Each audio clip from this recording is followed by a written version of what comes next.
Money गुरु की आज की इस खास पेशकश में आप सभी का स्वागत है। मैं हूं स्वाति रायना। बाजार के उतार चढ़ाव के बीच जरूरी है पोर्टफोलियो में एसेट एलोकेशन का सही होना, जिससे मार्केट के अलग अलग कैप के साथ साथ अलग अलग कैटेगरी का फायदा भी आपको मिल सके और उतार चढ़ाव के बीच आपका पोर्टफोलियो रहे स्टेबल। इसके लिए आपको सीखना होगा एसेट एलोकेशन का परफेक्शन। आइए मनी गुरु में अब बात करते हैं कि कैसे आप इस परफेक्शन को हासिल कर सकते हैं। हमारे साथ इसमें आपकी मदद कराएंगे कंप्लीट सर्कल कंसल्टेंट्स के हेड वेस्ट जोन विकास पुरी और फिनवाइज की फाउंडर प्रतिभा गिरीश। विकास और प्रतिभा, आप दोनों का बहुत स्वागत है आज के इस खास कार्यक्रम में। सबसे ज़्यादा जो एक कह सकते हैं एक फॉर्मूला या रूल कहें या पर्सनल फाइनेंस का जो बेसिक आधार है वो कहें, जो मार्केट की किसी भी वॉलेटिलिटी में साथ निभा सकता है, वो एसेट एलोकेशन है। अगर आपका एसेट एलोकेशन इन प्लेस है तो आपको मार्केट वॉलेटिलिटी से ज़्यादा घबराने की ज़रूरत नहीं है। जिस तरीके का बाजार हम पिछले कुछ समय से देख रहे हैं, तो ऐसे में अभी एसेट एलोकेशन को लेकर सही स्ट्रैटेजी, विकास शुरुआत आपसे करूंगी, रहनी क्या चाहिए? धन्यवाद स्वाति, अपने शो में बुलाने के लिए। हेलो प्रतिभा जी।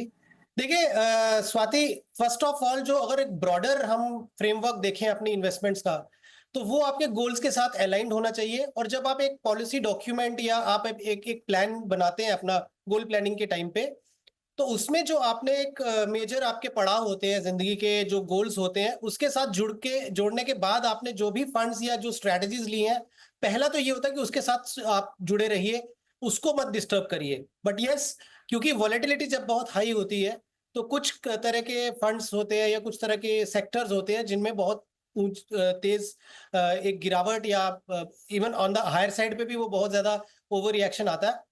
उस केस में जब आपके पोर्टफोलियो को अगर रेशोज है, मान लीजिए आपने डिसाइड किया कि मुझे 40% लार्ज कैप में जाना है, मुझे 40% मिड कैप में जाना है और 20% स्मॉल कैप में जाना है।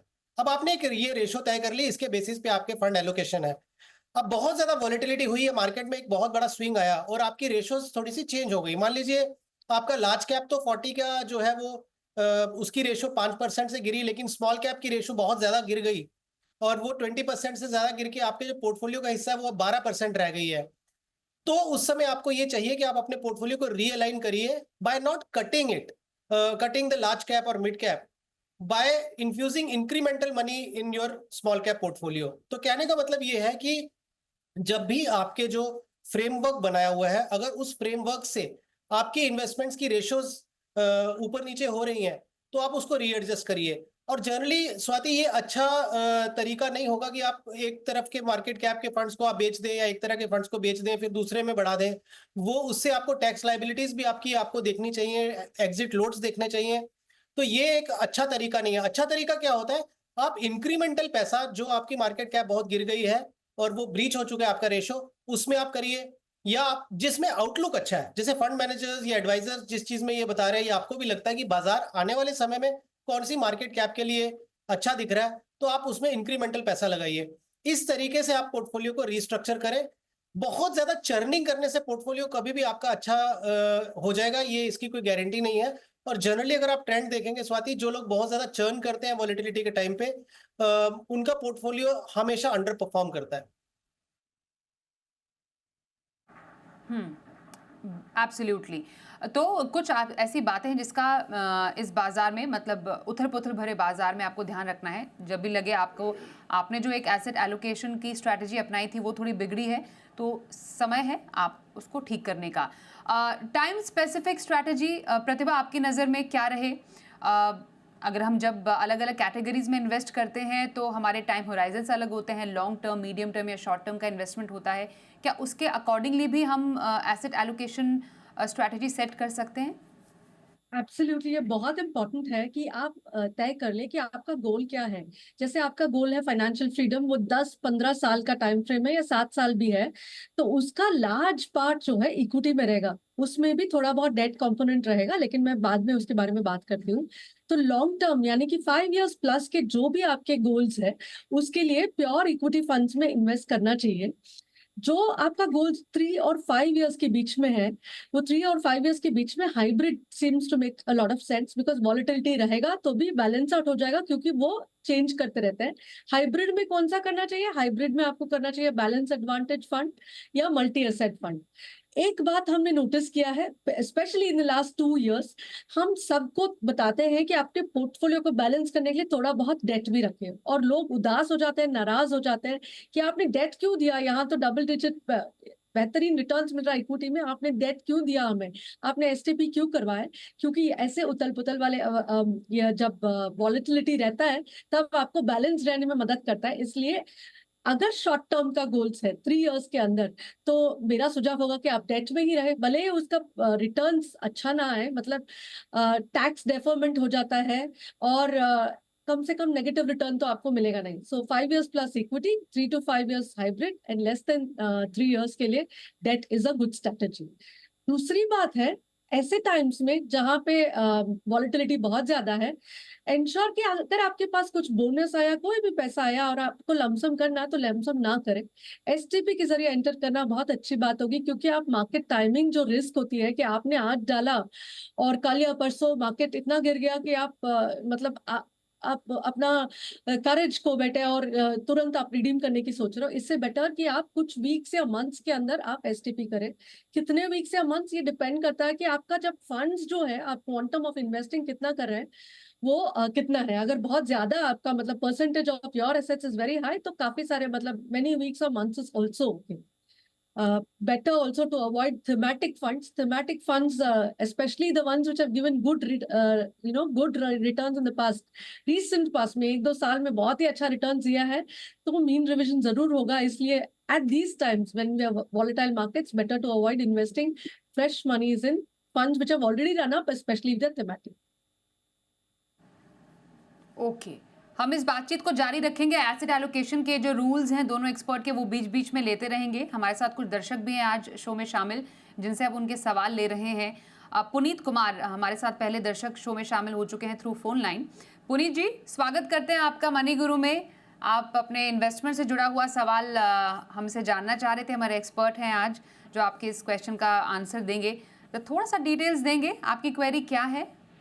या thank you ma'am for taking my question.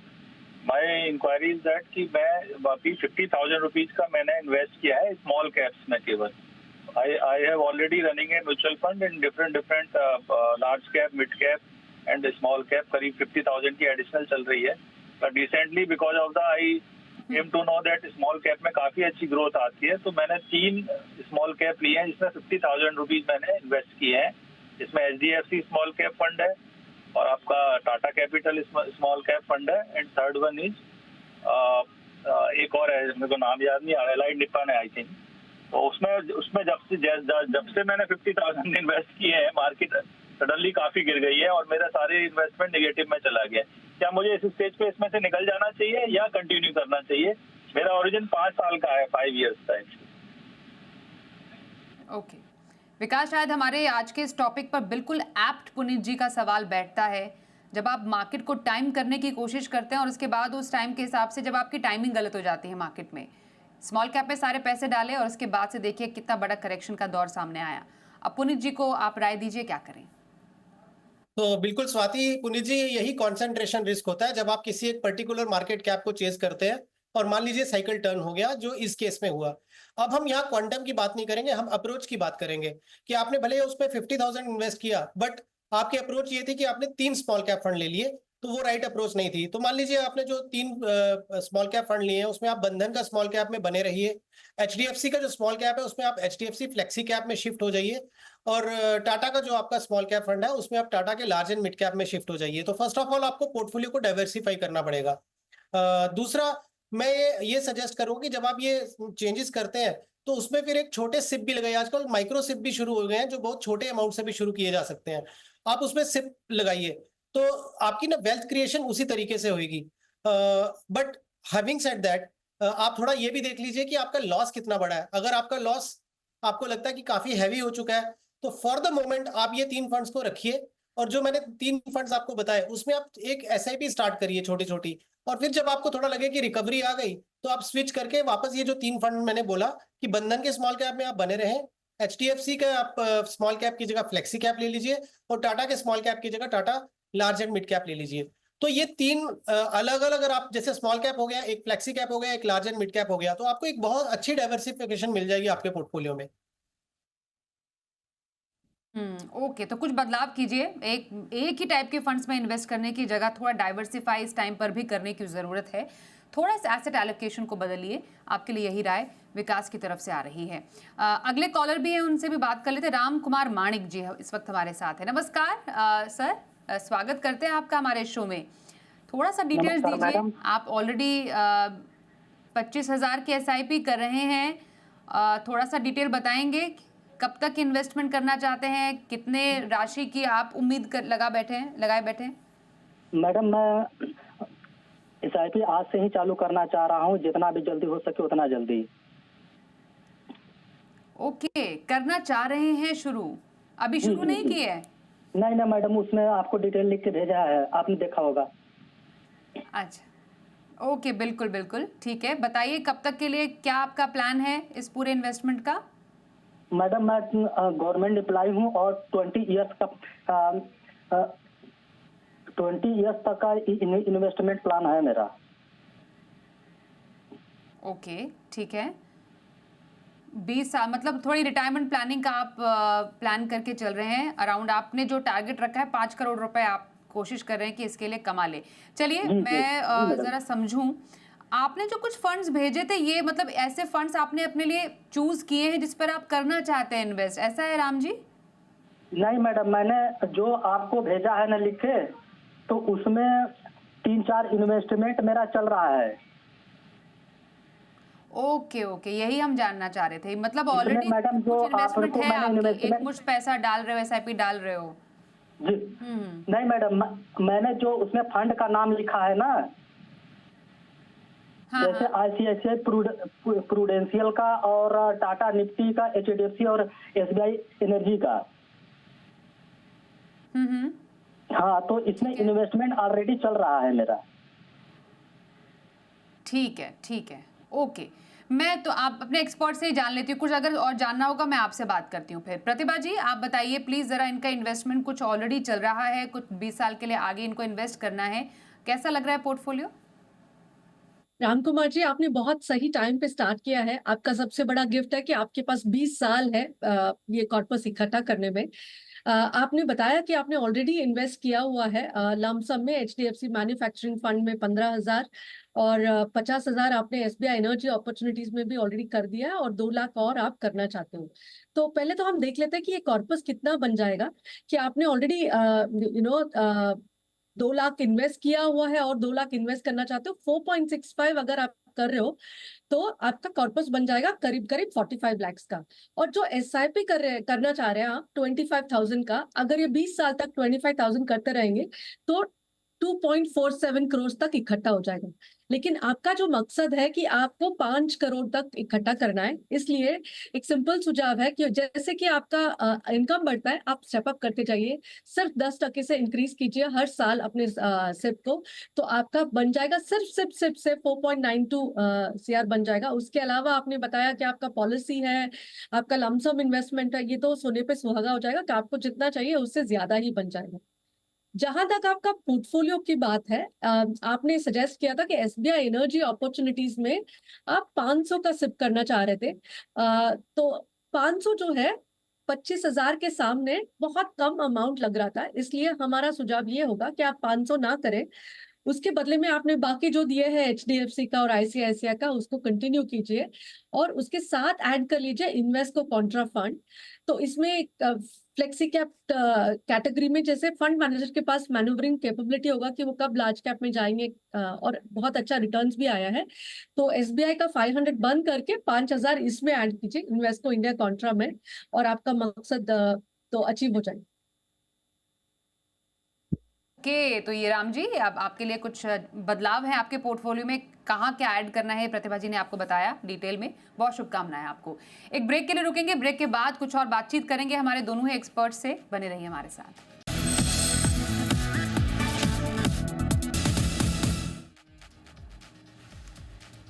तो आइए, बातचीत चल रही है, हमारे साथ प्रतिभा गिरीश है और विकास पुरी।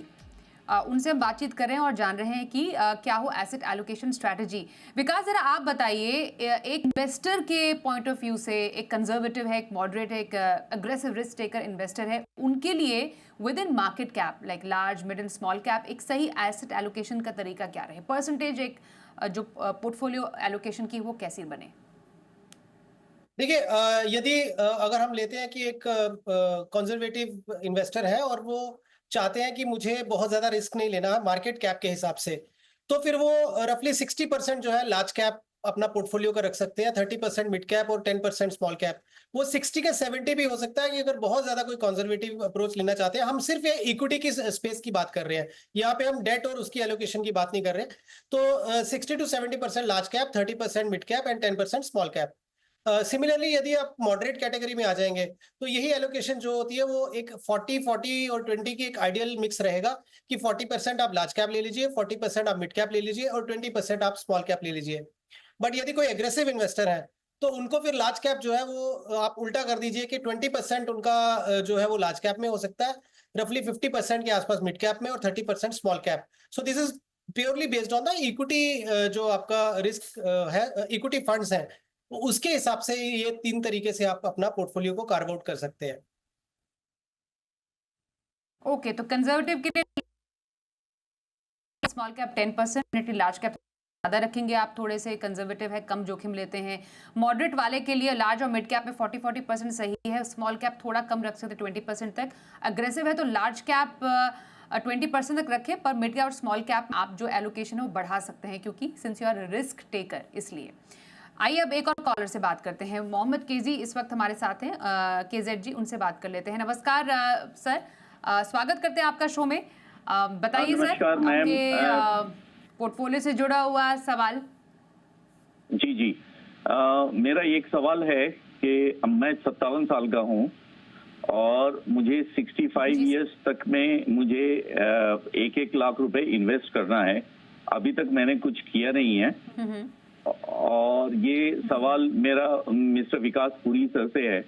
अगर ये इसका जवाब दे तो हमें उस वक्त तक जो है 10 CR का हम कुछ वो देख रहे हैं और हमें क्या स्पीड, किस रफ्तार से फिर स्पीड अप करना है इसे, ये क्या सफिशिएंट होगा या मुझे फिर स्पीड अप करना होगा?